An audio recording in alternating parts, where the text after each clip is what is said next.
Hi Pisces, this is Chav. Welcome pa sa ating channel. Gamitin ang reading na ito bilang gabay lamang. Kung naka-resonate kayo, comment down. Kung hindi kayo naka-resonate, ibigay niyo po sa iba kasi general reading po ito. This is for you, Pisces.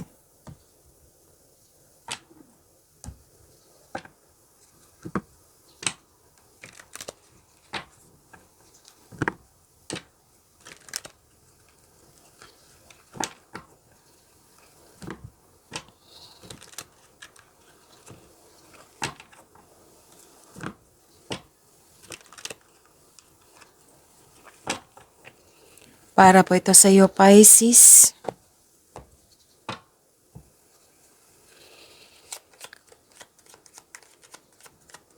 Maraming salamat po sa inyong patuloy na suporta at maraming salamat din po sa mga hindi nag-skip ng ads. Maraming salamat din po sa mga nag-donate. Sa mga hindi pa nag-subscribe, subscribe na po kayo at click bell notification para malaman nyo na may bago tayong video. Para sa mga gustong magpa-reading, comment po kayo ng personal reading. Again, comment kayo ng personal reading and check my reply sa comment section.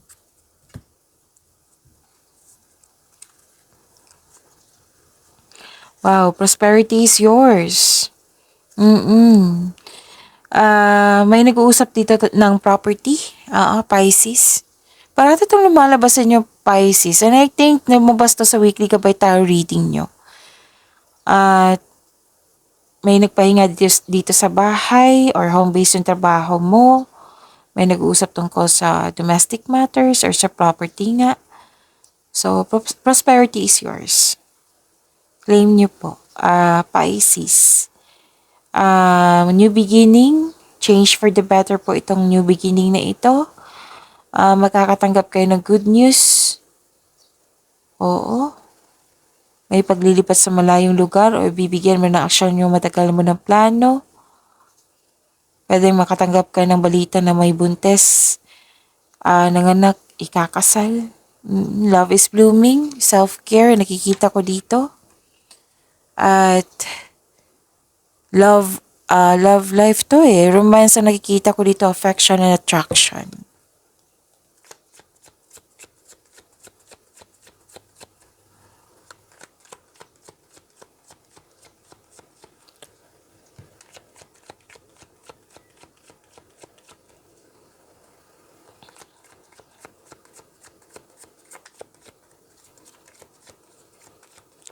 Energy po ni Pisces.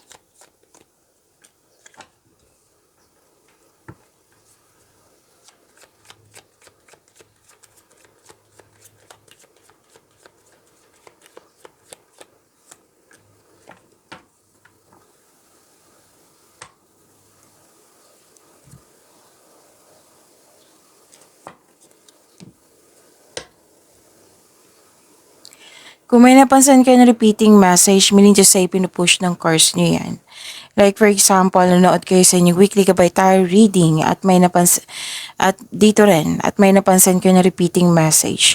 Yan po yung pinupush ng course na kailangan nyo bigyan ng atensyon, solusyon at aksyon kung maaari po. So, na yung energy ni Pisces.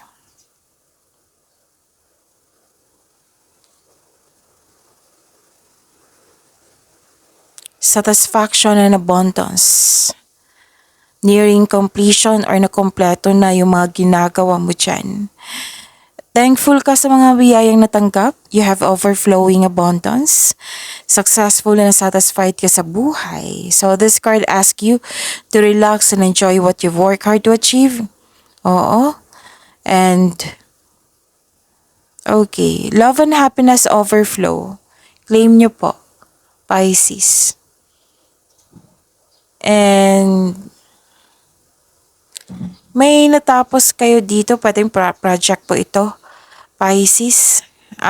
Kitang-kita ko yung satisfaction mo, sobrang saya mo, kasi nakompleto na eh. At expect recognition also for a job well done. May nakita rin akong promotion po dito. So this is, sabi na card dito, following your intuition and honoring your ideas, it will lead you to increase prosperity and abundance. Okay? So this card signals abundance in all areas of your life. Sa love life ba? Sa personal life, sa career and money ba? So, claim niyo po satisfaction and abundance. Ang ganda.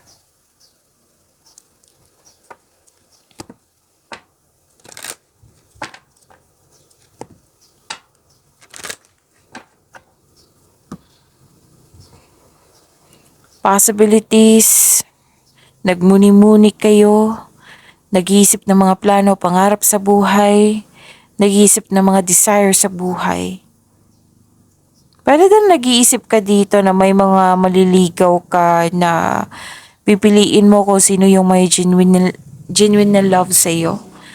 At pwede din na temptation ito. Alam niyo naman kung ano yung temptation, di ba?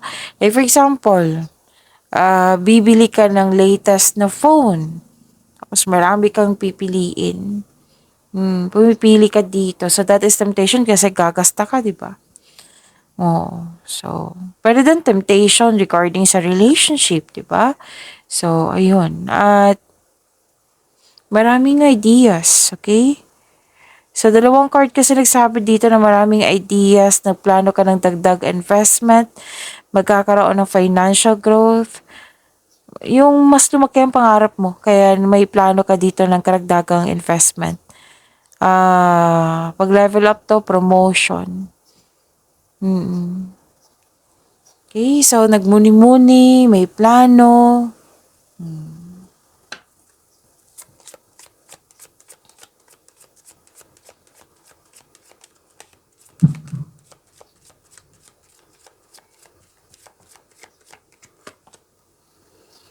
Sabi po ni Archangel Uriel, trust your inner knowledge and act upon it without delay. So, di ba nag-iisip kayo? Kung ano man yan, nag-iisip kayo. Sabi dito. Kasi marami kang ideas eh. So, sabi ng card ni Archangel Uriel, wag nyo daw kasi kung magkakaroon siya ng hesitation, that is delay. Kung nalilito ka sa paggawa ng desisyon, that is delay. Oo. Huwag niyo daw i-delay. Kailangan ng action. Lalo na yung mga ideas na dumating sa inyo. Ideas is a blessings from the universe. You know what to do. Bigyan ng action. Okay?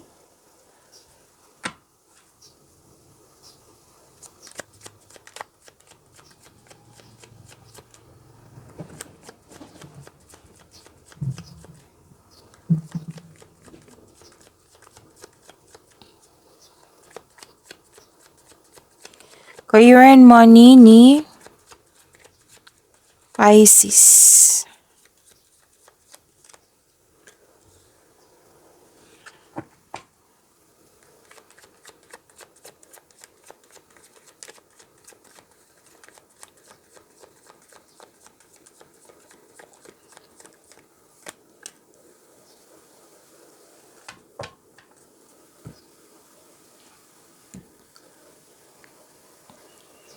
Sa career and money niyo po. Okay. Nakikita ko dito na nagkaroon po ng success pa rin to eh. Oo. Pisces, success pa rin to. Enjoyment din. A time of enjoyment and you're feeling safe. Naging wais ka sa pag-handle ng iyong finances. Hindi ka rin madamot. Masaya ka makatulong sa kapwa mo. May plano kang magbakasyon kasi nga may natapos na. Yung sinabi kanina, di ba? Pwedeng project yan. May plano or nagbakasyon na kayo ngayon. At sabi ng card dito, deserve nyo po ito kasi naging masipag kayo sa inyong daily routine. May promotion ako nakikita dito. Pwede yung literal na promotion, pwedeng pagtaas ng kita, allowance, sweldo ba yan? So, sabi ng card dito, this is your lucky day. Harvest to eh. Lahat ng tinanim mo nagbo-bloom. Financial security is yours.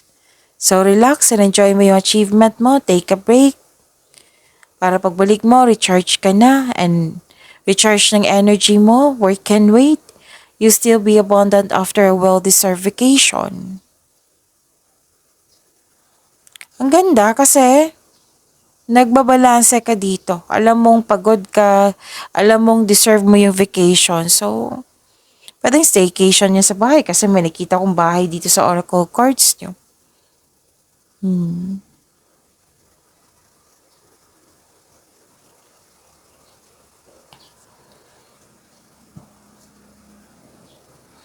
Okay. Naghihintay ka dito ng feedback from your client, boss or new employer.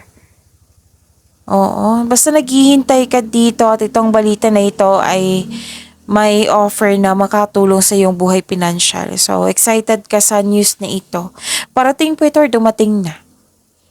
Pero sabi ng card dito, wag po daw kayo magpadalos-dalos. Alamin at isipin ang susunod na hakbang. Magawa po daw kayo ng matibay na plano. Kasi makatulong ito sa pagpalakas ng iyong confidence. Excited kayo dito eh.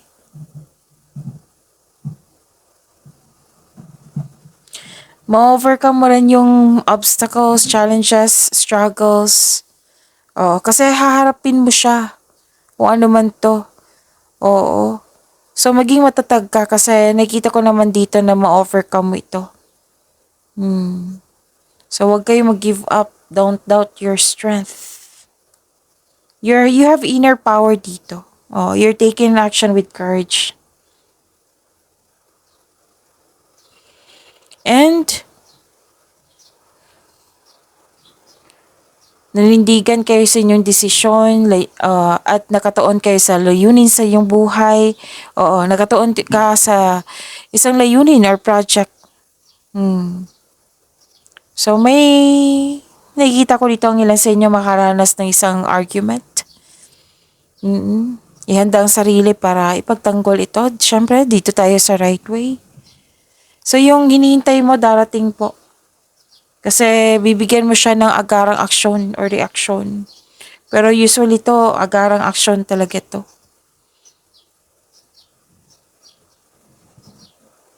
Hope and healing. Money luck ha, andito oh.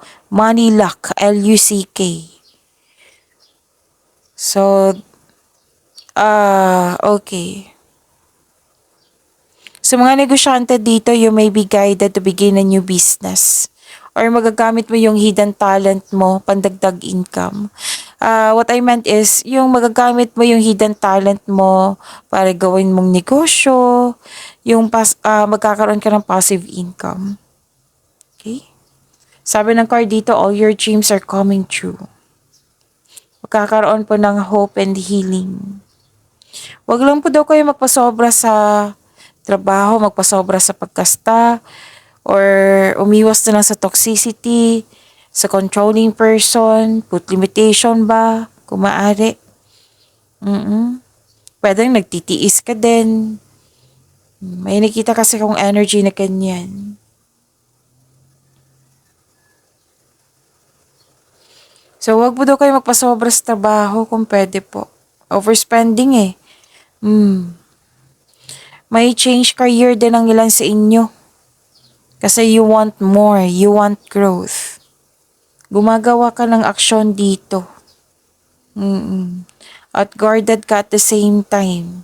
Nag-iisip ka dito na kailangan tama yung desisyon mo para hindi para hindi siya magkaroon ng negative outcome. So, naniniguro ka dito, naging wiser ka. Ang advice ng card dito, don't hesitate too long.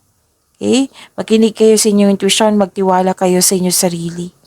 Pisces. At naghahanap ka ng solusyon sa inyong problema dito, sagot sa inyong mga katanungan. Sabi ng card dito, nasa iyo na yung sagot. Nasa iyo na yung solusyon. Feel free yourself para makapag-isip ka ng maayos. Kung nais mo ng promotion or you're making business investment, hindi mo na kailangan ng pahintulot to move ahead. Magtiwala nga sa inyong sarili. Mas gusto mo nga magtrabaho mag-isa rather than in collaboration.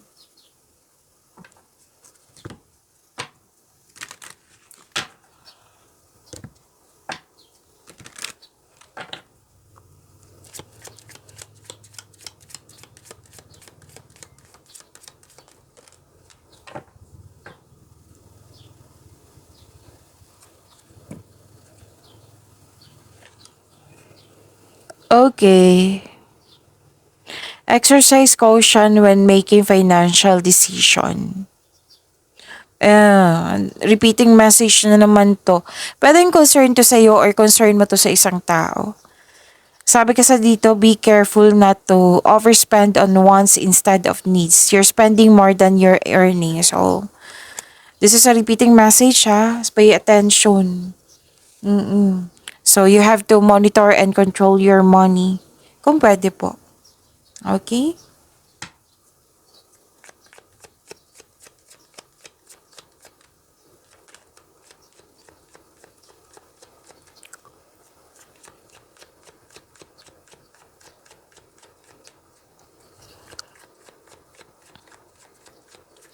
Love life, self-love, partnership, and romance ni Pisces.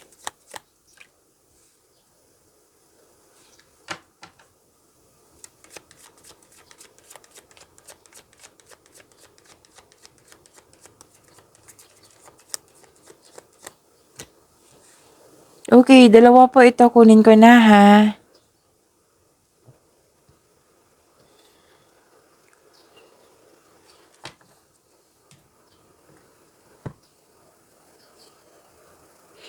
Sa love life, self-love, partnership, and romance, Pisces. Okay. May nakita kong loss of connection dito. Loss of connection or loss of things or loss of opportunity. Single ka man, may relasyon sa buhay mag-asawa. Kailangan mo itong harapin at kailangan na tanggapin at mag-move forward. Lalo na't yung i-process mo yung emotion mo. Don't worry at after nitong unos, may parating na new direction. Oo, ma-overcome mo eh. Sabi naman ng card dito sa energy cards mo, ma-overcome mo yan, don't worry. Kasi nakikita ko naman dito na may happiness and fulfillment. May granted nga ang manifestation mo, fulfillment sa pangarap, may kasiyahan, kagalakan sa mga bagay ukol sa pamilya at kaibigan. So this card focuses on achievement of a level of love and success na nagbibigay sa iyo ng serenity, katahimikan po, or satisfaction at pasasalamat. Para sa mga single, sobrang saya mo ngayon kasi gusto ka rin ng taong gusto mo. Plus points na yung may love at respect kayo sa isa't isa. Sa mga single, sa mga marelasyon, sa mga marelasyon sa buhay mag-asawa, may,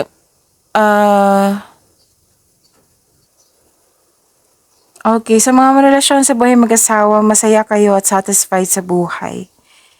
At ng pamilya mo. Meron din ditong sinasabi na makakatanggap kayo ng sustento or sustento para sa anak. Happiness and fulfillment completion of cycle nakikita ko dito.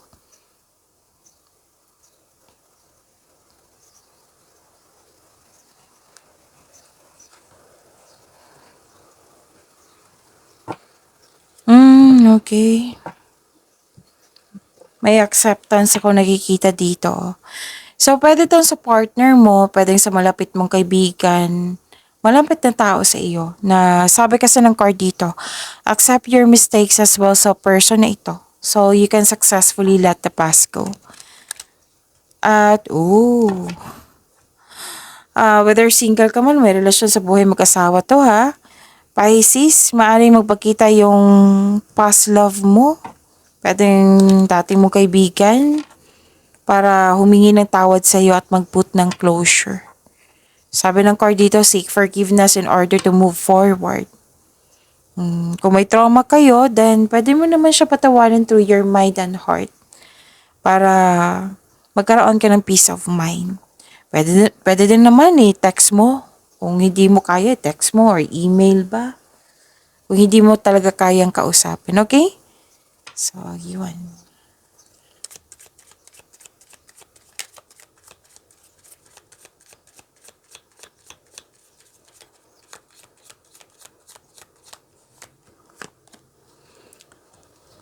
Addictive behaviors are affecting your romantic life. Okay? So, yun, pag-imanin niyo po yung blessings na binigay sa inyo, Pisces. See you tomorrow. Maraming salamat po.